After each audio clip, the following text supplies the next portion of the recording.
Hey baby, నీకు challenge ఇస్తా, చేస్తావా? ఛాలెంజా? ఇంట్రెస్టింగ్. ఏంటి? ఏం లేదు, జస్ట్ ఆ డాడ్ బోర్డ్లో ఉన్న ఇన్నర్ బ్లాక్ సర్కిల్ని షూట్ చేయాలి. ఆహా, ఓకే. పెద్ద ఛాలెంజే ఇది. జస్ట్ సింపుల్, నీకు ట్రై చేయి. 4 ఛాన్సెసా? అంటే మన దగ్గర 4 యారోస్ ఉన్నాయి కదా. ఓకే, 4 ఛాన్సెస్ పక్కా కదా, సింగిల్ కాదు కదా. ఒక షాట్ అయినా చాలు. Wow, nice. ట్రై చేద్దాం. Okay, all the best. Thank you. ఫస్ట్ది జస్ట్ మిస్డ్ కదా. సెకండ్ది సెకండ్ ఛాన్స్ ఓవర్. థర్డ్ది last chance. Last one. Let's try.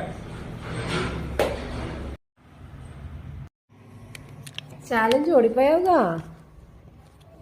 అవును, ఛాలెంజ్ ఓడిపోతే ఏంటి? నేను ఛాలెంజ్ ఓడిపోవచ్చు, కానీ ప్రజల హృదయాలు గెలిచాను నేను ఆల్రెడీ. సో దీని ముఖంలో ఇక్కడ ప్రజలు ఎవరు ఉన్నారు? అంటే నువ్వు కాదా? నువ్వు ప్రజల్లో ఒక మనిషివి కాదా? నవ్వుతున్నాయింది. నేను గెలిచేసా కానీ హృదయం